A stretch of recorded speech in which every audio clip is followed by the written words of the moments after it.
All right. Hi, everyone. Good morning, good afternoon, depending on wherever you are joining us today. This is the fifth edition of the Partner Tech Connects special session. Today, I will be talking about some of the core concepts of SQL API and Cosmos DB. Before jumping in, let me introduce myself. I am Sajidharan, working as a program manager in the Cosmos DB team, focusing on making Cosmos DB as the preferred database for developers. All right. Without further ado, let's jump into the session. This is the agenda for today's topic. I will kickstart with a quick introduction about the Core API, SQL API. Then we will discuss about various ways to manage the data with SQL API. I will be mainly focusing on the querying part with SQL API. I do have set of demos for different types of queries, and then we will go through some of the best practices on indexing as well as some of the best practices on querying with SDK. Finally, we will end the session with some of the troubleshooting tips and tricks when you are performing queries with large data set and in order to troubleshoot and produce better performance. Feel free to post your questions in the chat. We will take them as I go along or at the end of the session. And also we have a Q&A session coming up as well. I have my colleagues handling that questions in the chat. So yeah, raise your questions as we go along. All right, just to kickstart the things, Azure Cosmos DB is Microsoft's premier globally distributed multi-model database service. As you know, it supports multi-data models, including documents, key value, graph, and column family in form of different APIs. SQL API is one of the core things that we have built, is one of them, and it's the oldest offerings on Cosmos DB. SQL API is also known as the Core API, which also denotes that any new feature that we are building rolled out to Cosmos DB usually made it first available in the SQL API account. SQL API also supports for querying the items using the structured query language syntax, which usually you might have seen in the typical SQL world, which provides the way to query the JSON objects or the documents. Also, Cosmos DB SQL API queries can be done using any language SDK.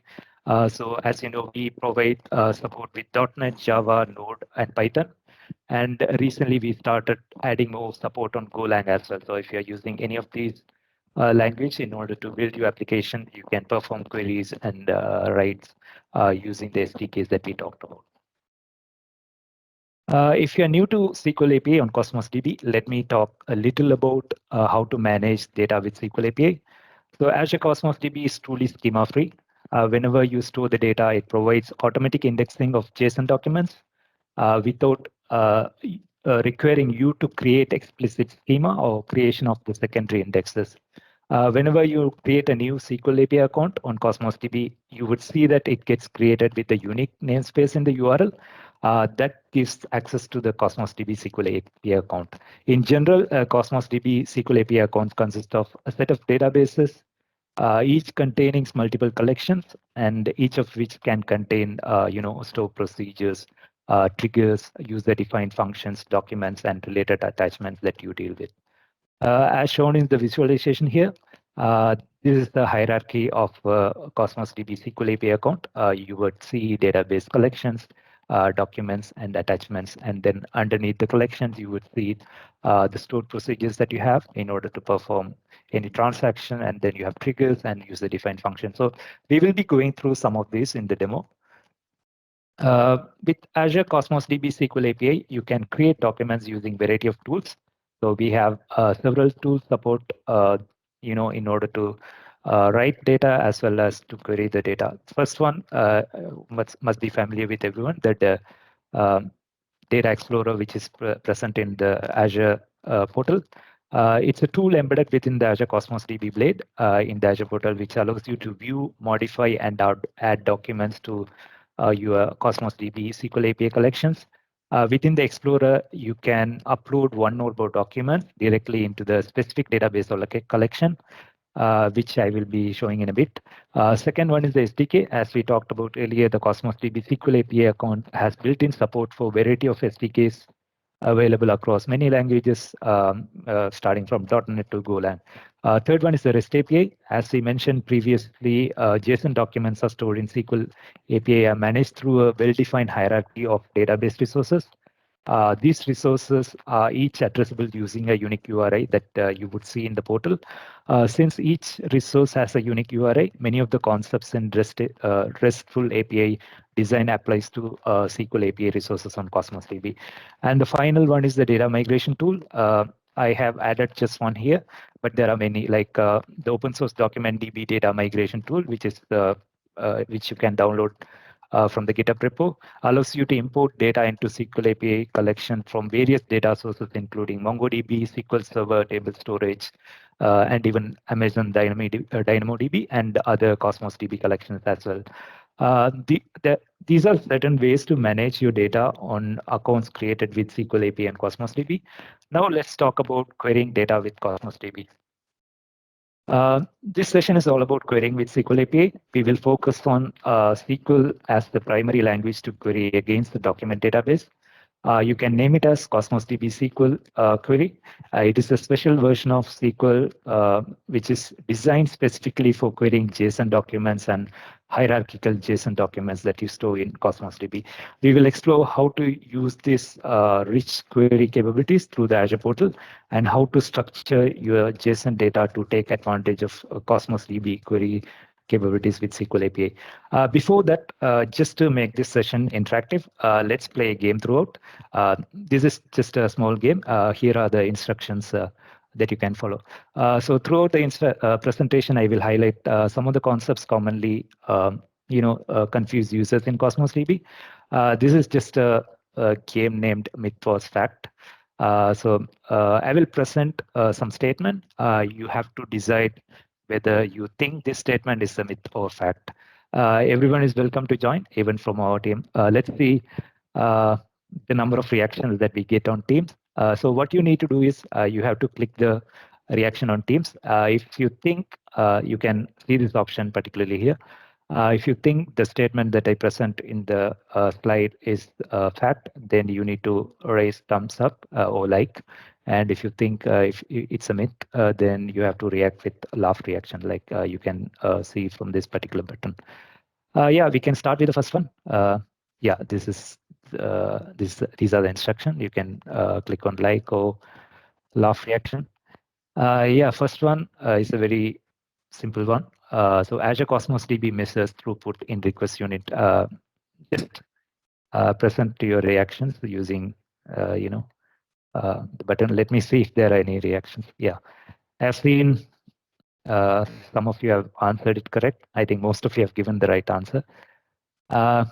It's fact, right? So request unit is the performance currency in Cosmos DB, which usually abstracts the system resources such as CPUs, IOPS, and memory. So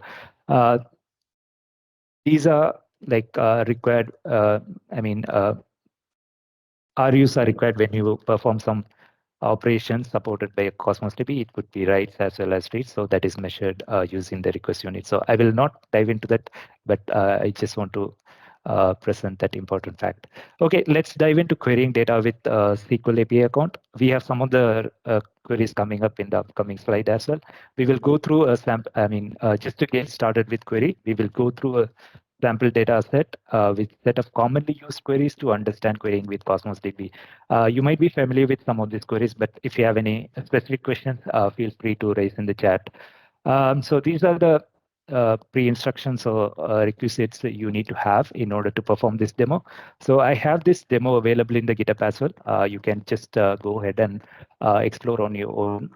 You just need to use this data set called tweets, which is present as a JSON, and then you can perform the insert operations using the migration tool.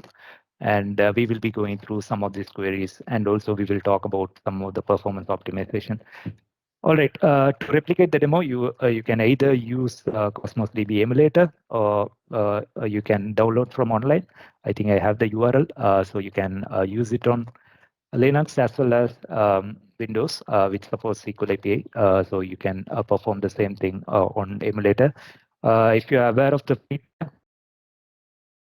free time makes you makes for you to easily get started with Cosmos DB to develop test your applications or even run small production workloads for free. With free tier, when you enable free tier, you will get first 1,000 RUs and 25 GB of storage in the account for free.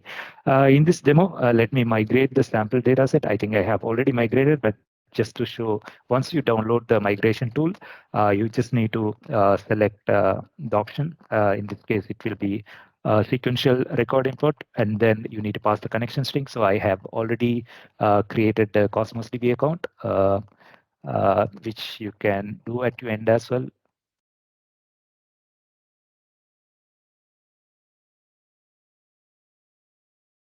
Yeah, so I created this account, which is a SQL API account. And if I navigate to Data Explorer, I have created a collection called sentiments.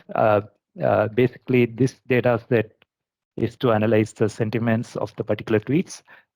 So that's the application that I had in mind. And if you go to items, I have already migrated the data. Like these are tweets performed by a set of users across the world, which contains hashtags of the technologies that they're using. So it contains Cosmos DB and Azure and rest of the technologies that we typically use on daily basis. So in the Data Explorer, I have already migrated, which, if you're performing the migration, you just need to pass the database and the collection. You can configure the throughput based on the, this is a very small data set. So this throughput what I have put here is enough for this. So once I migrate, you would see the progress as well, like if you are migrating large data set. So I have nearly, I think, 100 documents here. Let's perform a set of querying operations with this.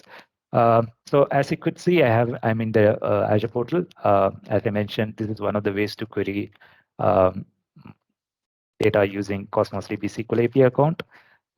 You can do the same operations with this pane. Here as well. So we are providing set of options.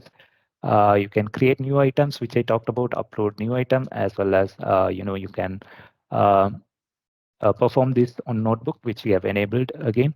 And then you can write stored procedures, user-defined function, as well as new triggers. So if you want to perform queries, you just need to click on query and then perform. One of the interesting thing that we have here is, like, most of the developers wouldn't be knowing it. Like, you can open the um, this pane as a full view, in a full screen view. You get read and write permissions as well as read only permissions. So you can share with the set of developers who are dealing with this particular applications, either read or read only, or with the read and write operation. So in this case, I will go ahead and uh, click on read and write, because I will perform the query operation. So it will open up the same set of options as the full screen view, and then we will be doing the queries in this particular window. So just to start with, any questions up to now?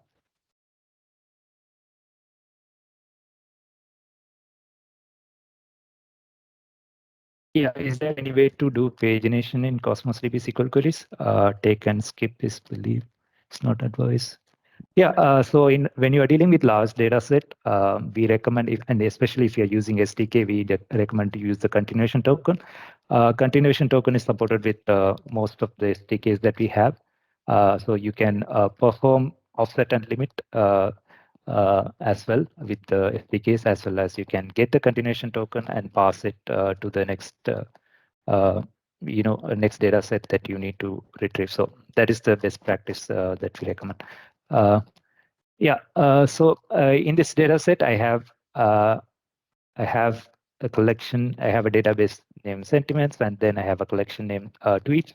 I have 100 documents. Just to start with, let's go ahead and execute the first query. Right, you can go here and create a new query window, which I have already shown in the previous. So we can start with this arbitrary query that you might be familiar with, earlier, like when you are dealing with SQL. This is going to return all the elements in the container. Let's break it down. Like if you are new to Cosmos DB SQL API, the results are always written as array. Even if it's a single document or multiple document, you will see that it is enclosed within square brackets, which is an array. And then you could see that select star is the way to get all the fields from that particular document exactly the way it's shaped. So if I go and see this particular document, which is like a typical NoSQL example, I have embedded the a field in an embedded way. Like you can see user information, and then you can see like tweet information. Uh, you can see the location and things like that. So and then hashtags as array. So this is a good example for NoSQL. And yeah, as I mentioned, if you need to retrieve the data in the same specified format, you can use star.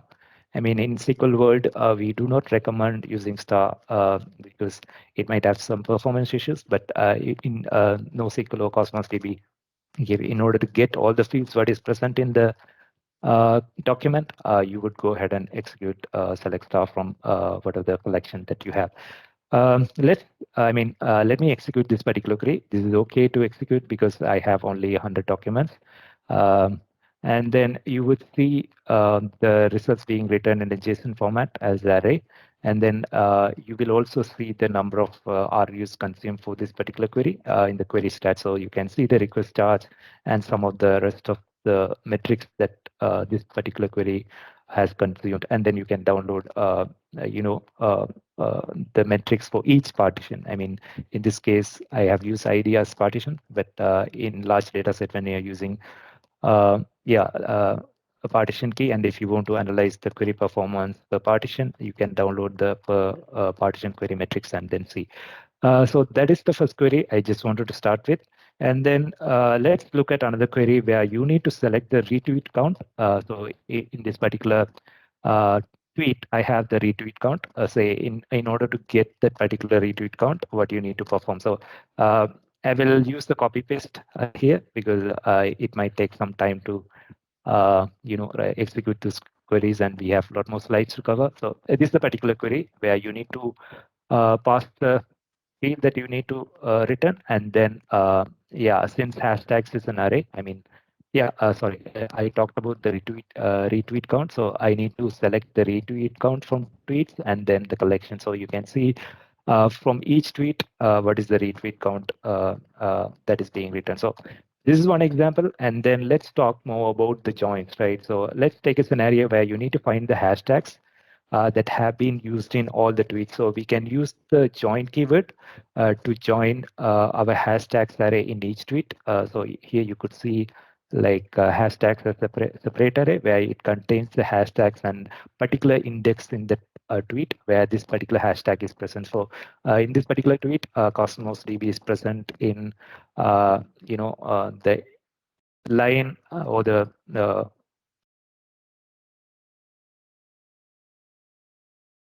and end with this particular index. This is the hashtag information, and if you need to get the particular hashtags for the tweets, you can just write a join query where you need to select hashtags, and then you need to join hashtags in order to get the hashtags that are present in the tweet. Also, SQL API supports, you can see the hashtags, different hashtags used in this particular data set.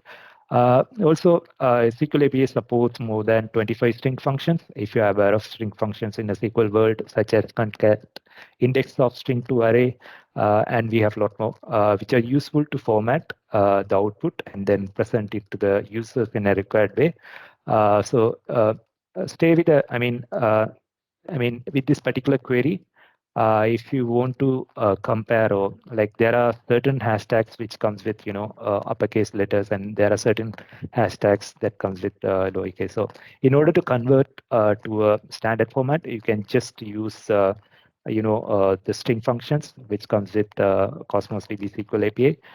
You just need to write the command. So in this case, we will use the lower command, which will convert the string to lower, and then we can also check, we can add another condition, such as this is another functionalities that Cosmos DB provide. You can use some keywords such as not, in, or. So this query will return the hashtags which are not Cosmos DB and Azure. So this will return hashtags except Cosmos DB and Azure. So these are some of the, yeah, as you can see, the results: Apache Spark, NoSQL, and things like that.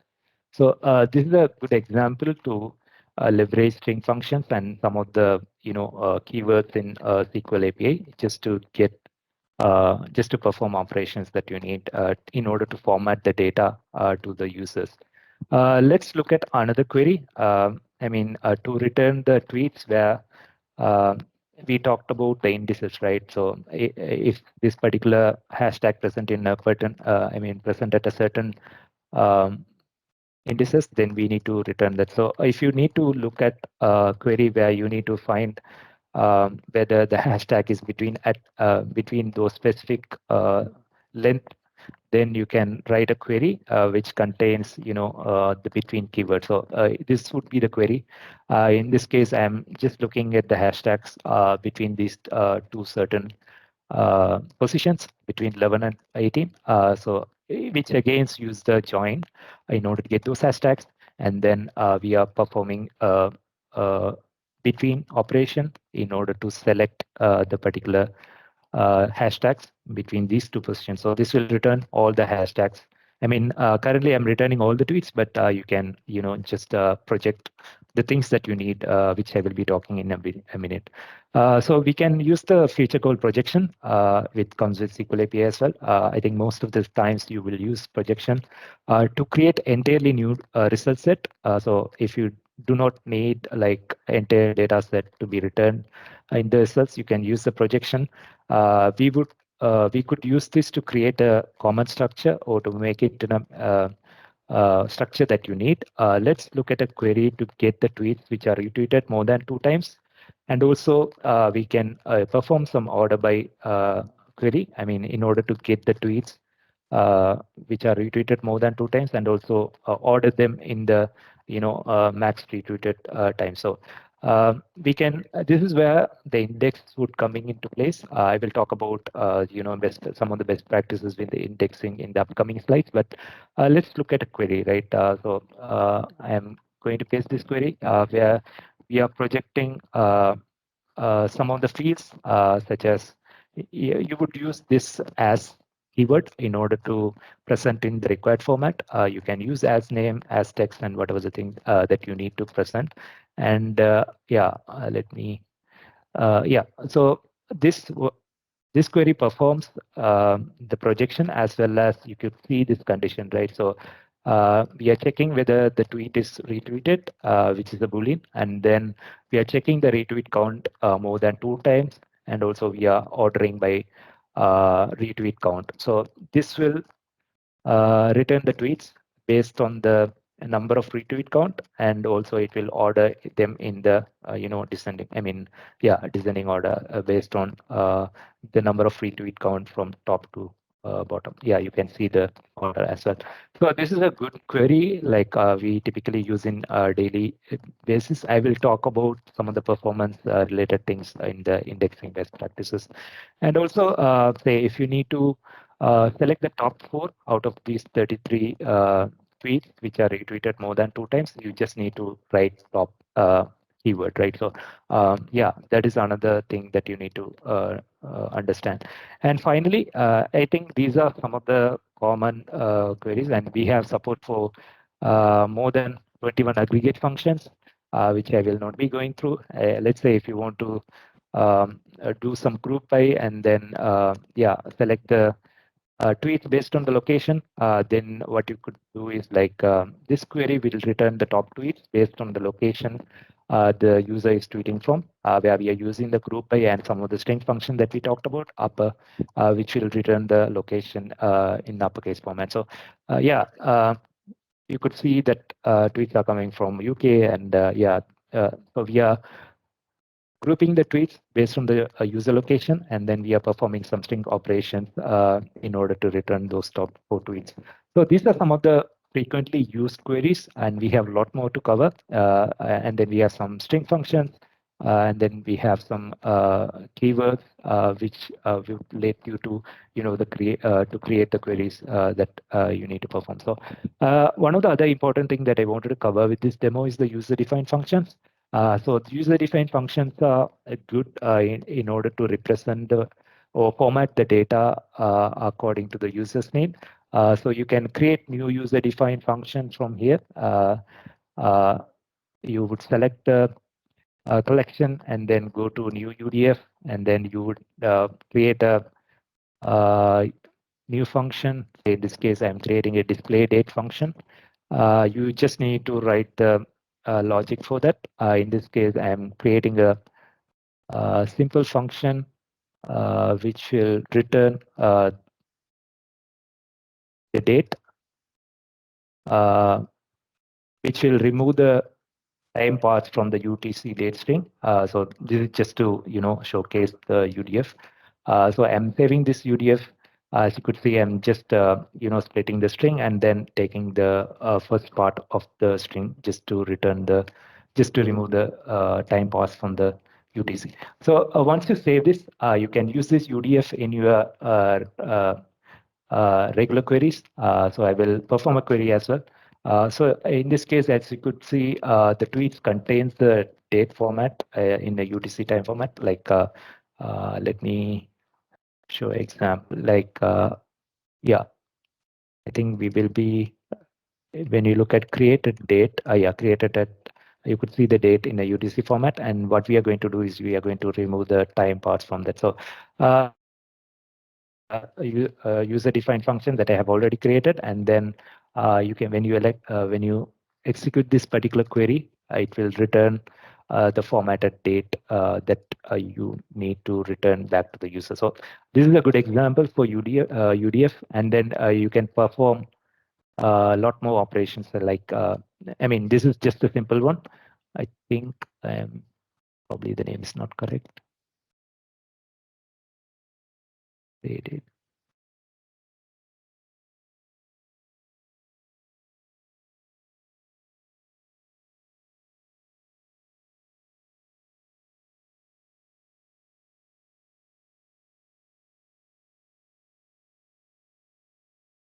Yeah, so you can update your UDF as well. This is provided with portal. If you have made any mistakes, as I did right now, you can just update it from there, and you can update the logic from here itself. And also you can perform this using CLA as well. So let me execute this. This time it should work. Yeah. So you can see that this particular query returns the formatted date, where we are just removing the time part from the UTC that is given in the data set, right? So these are some of the queries that I wanted to show today, just to show how you could deal with some of the query features that are supported on the SQL API. Also, SQL API supports stored procedures, which you can write in JavaScript, which enables you to perform ACID transactions over multiple records. This allows also you can perform scalable and almost unlimited expandability on the functionality that Azure Cosmos DB SQL API provides. So yeah, these are some of the features that comes with SQL API and queries that we talked about. So if you are getting started with Cosmos DB, these are some fundamental queries that you could explore. And yeah, we will talk about performance tips in the upcoming slides. So I hope you got something from the queries that we talked about. Any questions? I see that Sweta, you had taken up questions from the chat, but yeah, since I have more slides to cover, I will take them at the end. Yeah, you can perform this particular demo in your local environment. So you just need to, I will paste the URL, GitHub. You can do it after the session as well. Let me paste it in the chat. All right, let's jump into another myth versus fact question. This is a very easy one. Like, let's see how many of you are reacting, and how many of you are present in the session. Yeah. Azure Cosmos DB currently has support for H-based API. Which you just need to react with, particular reaction. I could see a lot of laugh reaction, which is the correct answer. So it's a myth. That's the answer. We do have support. We do support for APIs, as I explained in the beginning. Sooner we will be adding more APIs, but we don't have edge-based API support as of yet. Let's look at some of the read operations that I showed earlier with the query. So we have seen how to perform queries with SQL API. Let's look into some of the considerations when you are doing read operations, right? Here is a simple illustration on the read operations. Basically, your read could be in the form of a query or point read or through an integrated cache that we announced during Build 2021. We will talk about each of these in the upcoming slides. The order is directly proportional to the latency and cost that you would incur with Cosmos DB. Whenever you do a query, you might end up having higher latency or high RU charges, and vice versa when you use integrated cache, right? So the recommendation to have low latency and lower RU is to go with integrated cache. So that we will address in the upcoming slide. So just to bring this point reads versus queries, let's look at a difference between point read versus queries, right? So point read, which usually means you can do a key value lookup on a single item using ID and a partition key. Point reads usually cost 1 RUs with a latency under 10 milliseconds. And if you're performing on a small data set, it might even take like 2 milliseconds. We provide SLA for the point read operations. When you talk about queries, SQL queries consume more than 100 RUs in general. Not 100 RUs. It consumes more RUs in general than the point reads. It is mostly used when you read many items based on a SQL query. So it is considered to use for heavily performing operations, like when you do aggregate queries or even sort operations. So you might go ahead with queries. So also one thing is to note that, you cannot perform point reads through the Azure portal. You have to do it through the SDK as of now, but we will be adding that support soon on Azure portal as well. So if you need a single item, point reads are cheaper and faster, and we will have less cost and low latency, as we had seen in the previous slides and some of the demos that I went through. So yeah, these are the things that I already talked about. And let me talk a bit about integrated cache, right? So when you provision a new SQL API account, you will modify you can enable the integrated caching on the place that comes from the Azure Cosmos DB portal. You just need to go there and enable. Probably I can show that in the demo if I have that open. Let me show that. Yeah, this is the place to need to enable the integrated cache. You just need to go to dedicated gateway and enable and provide the configuration. So once you have that enabled, what happens behind the scenes is that you will modify your code to connect to the dedicated gateway, and you don't have to use separate cache management or any other configuration is not necessary, right? So integrated cache is an in-memory cache that helps you to ensure manageable cost, as well as it provides low latency reads. Even if you have like a large data, or even if the data grows in a large manner, it's optimized specifically for, integrated cache is mainly for Cosmos DB. It uses the same connection string as the rest of your Cosmos DB account. You can use the connection string that is provided in the key section. It cannot be used for any caching purpose with other services besides Cosmos DB, right? Currently, it is supported with SQL API only, but we have plans to add support for other APIs as well. So integrated cache consists of mainly two components. One is the item cache, and the other one is the query cache.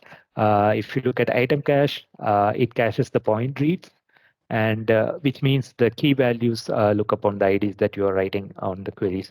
And then we have query caches, which caches the query reads. When the client SDK runs the same query again and again, the query will hit the cache and avoid the need to use the query engine. So this is very handy when you are dealing with large applications, and when you need to perform certain queries again and again, you can avoid the latency issues and things like that. So that's on the integrated cache. And yeah, let's go to another myth or fact. thing. I think this is interesting one. So all queries in Cosmos DBs are guaranteed to be under 10 milliseconds of fact. Let's see if there is any reaction. Yeah, I could see laugh reactions coming from the audience. Yeah, it's a myth, right? So I don't have to explain. Uh, Second question, the integrated cache can be an easy way to save on cost by reducing the required amount of required RUs. This is also easy one, which I explained right now. You can, yeah, I could see the thumbs up reaction, which is the right answer. So it's a fact. Uh, Let me talk about indexing best practices. So we have looked at different queries and several ways to perform read operations with SQL API. One of the important concepts that comes with querying is the indexing, right? You might deal with any database. In Cosmos DB, understanding indexing is very easy compared to other databases. Let me talk a little more about that. It is important. I mean, it is very important thing to understand how indexing works on Cosmos DB. In Cosmos DB, we support three kinds of indexes, which we usually call as range index that you could see here. And then we have spatial index when you are dealing with geospatial data. And then we have the composite index, like when you're performing complex queries. So when you start with a new collection in Cosmos DB, by default, the system itself behind the scenes creates the range index. Other words, you could see the included paths and the excluded paths for every single operation or every single property in your collection. So automatically, when you create a new collection, we index every property. This is going to be good for most of the queries that you need to run. It's good to keep in mind that indexing everything is great for optimizing. I mean, when you are considering read optimization, but it's not necessarily, index all the properties when you're performing or when you're dealing with write heavy applications. So like regardless of whether, I mean, whichever API that you use, we recommend to update the index policies depending on the scenario. So it could be SQL, it could be Mongo and things like that. So you can do the indexing policy updates through the portal, or you can perform it through the SDK as well. We have the support on the SDK, and also we support these operations on the backend. This is the default indexing policy that I talked about. When you create a new collection, you would see that all properties would get indexed by default. You can see the path, and we exclude the E-tag property because you don't use the E-tag for queries much, right? So that's where you would see the E-tag. And yeah, one of the tip here is that when you're working with Cosmos DB SQL API account or CPL API, uh, you when you have write heavy workloads, you really need to optimize the indexing policy. You might not need to stick with default indexing. So in addition to that, if you have complex queries with filter, some of the things that I talked about, right, on the example query that I showed where you need to filter uh, tweets, and also you need to do descending order by, right? So in that case, it's better to create indexing on those particular composite indexes on those particular fields, especially on the fields that have high cardinality, say timestamp, say ID, say location, say address. So these fields might have different values. So it's always good to add those fields under the composite indexes. So in this, I mean, composite indexes are usually recommended for high cardinality properties. For example, yeah, timestamp, and then when you perform complex queries with aggregation order by, right? So yeah, so you need to choose wisely. Like if you are dealing with write heavy operations, you might need to exclude some of the properties from the indexing. And if you are dealing with complex queries, then have those composite indexes defined in the include path. So if you're doing point reads, you don't have to worry about indexing necessarily, because point reads are basically lookups, I mean, on the particular partition key and as well as ID. So it will always uh, have better performance, and you don't need to worry about indexing. So just to summarize on the indexing best practices, queries which includes multiple properties such as order by with multiple filters, or queries with aggregate functions, would need to have composite indexes defined in order to improve the read performance. So another myth was fact question. If you make an indexing change in Azure Cosmos DB, you don't have to worry about downtime during the index transformation. I didn't talk about this, but let's see how many of you are familiar with this one. All right. I see a few hands. That is the correct answer. So it's a fact. You do like when you update indexing policies on the portal or even through the SDKs or CLI, you don't have to worry about downtime because we update behind the scenes and it doesn't have any impact on the running operation. So you can also see the index transformation. Like if you're interested in the portal, we enable this option where you would go to indexing, and when you do some changes on the indexing policies, you can see the index transformation, whether that is applied or not. So if I have to show that, let me.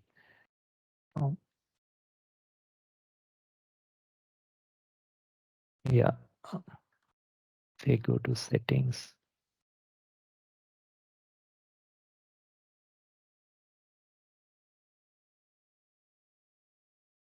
Yeah, so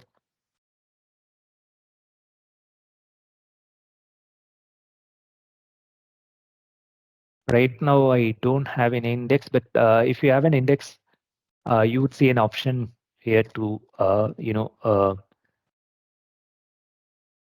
let me go to settings and see. Yeah, yeah, I have the default indexing policies, but once you made some changes, you can track it through the portal. I mean, when you go to settings, you would see the indexing transformation, whether that is applied or not. So these are some, quick tips to handle on the indexing side when you're performing query operations. So that is on the querying. Let me go a little bit about debugging or troubleshooting slow queries. So this is the final section of today's session. We have 15 more minutes. Let's look at some of the tips to debug or troubleshoot slow queries with Cosmos DB SQL API accounts, right? So yeah, I talked about different ways to manage data with Cosmos DB. You can interact with Cosmos DB either using REST APIs or even SDKs. Let's cover some of the aspects when you're dealing with REST APIs. So Cosmos DB returns various response headers that you can that gives you more information about the metadata, about your request, and also about the operations that you perform on the Cosmos DB. So response status usually handy, like whenever request is successful, we respond back with a well-defined HTTP status code that can provide more detail into exactly why a specific request has been successful or failed. So these are some of the commonly wide response codes. Yeah, and also you can use some of the response headers that comes with the REST API to see whether the request is successful, and you can measure the RU charges associated with that particular query or the operation that you perform, and then you can obtain continuation token when you're dealing with pagination. So usually 200 response code indicates that success status code, and then 400 indicates the client errors if you made any mistakes on the clients, and 500 indicates the sub errors. These are some information about the error codes on the REST operation, and also you can explore in our public documentation. So this is handy when you want to test some operations and quickly troubleshoot some REST operations. It is also quite important that you need to understand the response headers when you do some put or post operations and or even patch operations with Cosmos DB. And when you get conflict, like or even when you get throttle, when you don't have the RUs configured, you would identify through the status code. So um, whenever you get error 500, it means that server side. It means that it's something happening on the server side, and you need to resolve it through the contact through support and then get it resolved. I will not jump into the demo for this. Probably this is simple to go through and explore offline as well. So you just need to create a Postman collection, and then you can play around with the REST operations on the Cosmos DB side. This is quite important on the client side if you are especially using SDKs to perform query operations. We have seen that more percentage of customers prefer using SDKs as a common way to interact with Cosmos DB. Let's see some of the ways to troubleshoot on the SDK side, right? So I will cover two important things that you need to have in mind when you need to troubleshoot the performance. One is the diagnostic string, and the other one is the query metric. So whenever you have latency issues, especially on the query operations, one of the important thing I need to highlight is that whenever you want to understand what is the impact over what is causing that latency issue, you can identify with diagnostic string that is supported with SDKs, especially Java and .NET. By enabling diagnostics, even Node.js, you can use application insight to track those request traces. By enabling a diagnostic string in your SDK, you can get the diagnostic information for the current request to Cosmos DB service, which covers information about database operations, container operations, and item operations, and also some of the query operations that you do. For example, if you have an application configured in two regions, say South India and West US, if you have replicated in both regions, and if you see a particular user facing an issue in a South Indian region, and you can get those diagnostic informations using the diagnostic string. So request diagnostics can help you to troubleshoot the client performance through granular telemetry by capturing the life cycle from the client to the server and vice versa. Let me show a quick example on the query string that I'm talking about. When you enable this on Java or even with .NET, you will get something like this. So um, if it is applicable to any operations, even write or even read, you can see like which client is performing the operation, and then you can see the request lifecycle of the particular query, and even you can track the particular partition to which you are performing that particular query or the write operation that you're performing. And also you can get the life cycle, like at what time it get created from the client to the server, and what time it get queued, what time it get pipeline to the backend, and what time it get complete. So this is a handy information for customers as well as even for our team to debug some of the information to see which query is taking much time and things like that. So if you haven't enabled diagnostic string, it's good to enable using the SDKs that you're using, and it contains more information which you can explore from our public documentation. And the second one is the client-side metrics or the query metrics. When you use queries in your application, and if you need to do a profiling of the queries, this can be done with query metrics. So to collect the SQL query execution metrics, I think if you're using .NET version 2 SDK or even V3 SDK or even Java SDK, you can use this particular field called populate query metrics. And also you can enable the feed option. And with the V3 SDK, this comes by default. You just need to configure feed options to be a feed response dot diagnostics property to be true. Then it will return all the client metrics for that particular query. So this contains information about different things such as query compilation time. You can also see how the query is executed logically, which explain, we have the logical build plan time, and then physical build plan time, and also we have the query optimization time. And also it comes with activity ID. So if you need to troubleshoot any issues, and if you have enabled the log analytics or metrics on the Cosmos DB account, you can get the activity ID and track the end-to-end query performance, and you can track down the partitions where it get executed if it's a cross-partition query and things like that. So and how would you enable query metrics on the .NET SDK or even some of the other SDKs is that this is applicable for V2, and as I mentioned, you just need to enable feed diagnostics that options to be true if you're using V3. I think this is common in Java as well, so you just need to enable populate query metrics. This will give information what I'm showing right now. So it contains information about the index that you're using for that particular query. It contains information about the query execution times and also the request units that are charged for that particular query and individual partition metrics. So yeah, if you need to troubleshoot a query and you can use these two options that I talked about. And other thing is the indexing metrics, right? So I talked about some of the best practices on the indexing.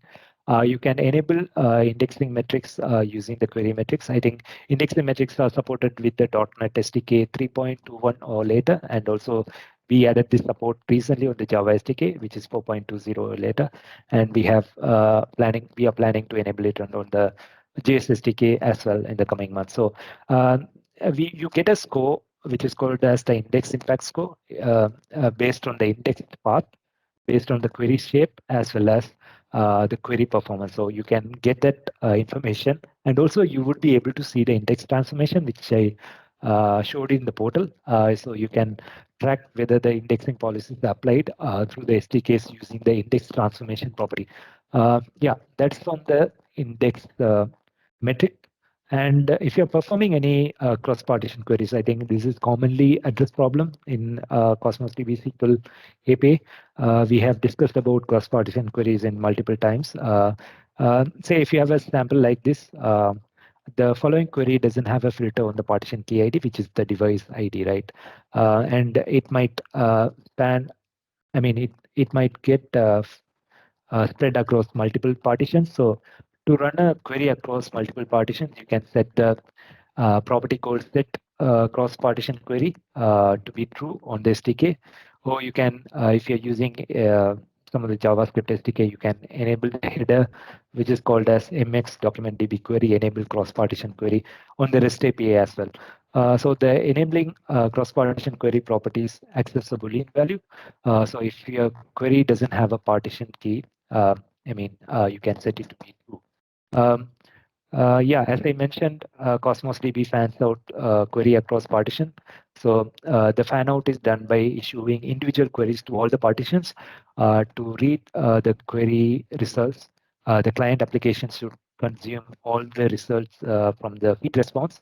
That is the SDK related information, and check for the continuation token property. To read all the results, keep iterating the data, and you need to pass the continuation token until the continuation token becomes null. So this was the earlier question that we addressed in the chat as well. Yeah, if you are wondering about how to improve the query performance, I will quickly cover these two since we have 5 minutes. So you need to consider about the connection policy, how a client connects to Cosmos DB, and it has, you need to consider about in terms of client-side latency. There are two key configuration settings available for configuration. One is the client connection policy. That is the connection mode that you configure on the SDK, and the connection protocol. So you can basically use direct mode or gateway mode. Gateway mode is supported on all SDK platforms. If your application runs within the corporate network or within certain firewall restrictions, gateway mode is the best choice. And yeah, if you prefer direct mode, which offers better performance due to the fewer network hops. So gateway connection mode is also recommended when you run applications in environment with a limited number of socket connections. So usually direct mode offers the better performance when you compare with gateway mode. And also you can consider about some of the best practices on the SDK side, which I have. You need to call OpenAsync to avoid the startup latency on the first request that you perform on the SDK, and also you need to consider about the latency. So uh, there are options provided on the SDK levels, such as preferred regions, which you can provide in the SDK level. Like if you have application configured or deployed on a particular region, you can configure the preferred region on the SDK, which is supported in .NET Java and other SDKs as well. And you need to increase the number of threads or the parallel task. You can enable the number of parallelism on the SDK level. depending on the operations that you perform. If you're performing cross-partition queries, this is another important property to be considered. And the final one is the enable accelerated networking in order to reduce the latency and CPU performance. We recommend that client virtual machines where you are running the applications. I mean, we always recommend to have the accelerated networking enabled.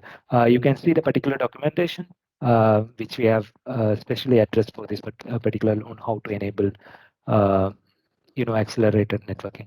These are some of the best practices when you're doing query operations and in order to improve the query performance. And some of the recommendations on the SDK side, I will not have go through each one by one, but yeah, make sure you are installing the latest version of the SDK. It could be .NET or Java, whatever the SDK that you use, and use Stream APIs. With .NET version 3, it contains Stream APIs that can receive and return data without serializing, and also use singleton. I mean, this is most commonly made mistake. I mean, you don't have to create multiple clients whenever you are instantiating the connections with Cosmos DB. Use singleton whenever you need to connect to Cosmos DB. This allows efficient connection management and also better performance. It is always recommended to use a single instance per application domain throughout the application. I mean, throughout the lifetime of the application. And yeah, you also need to cache.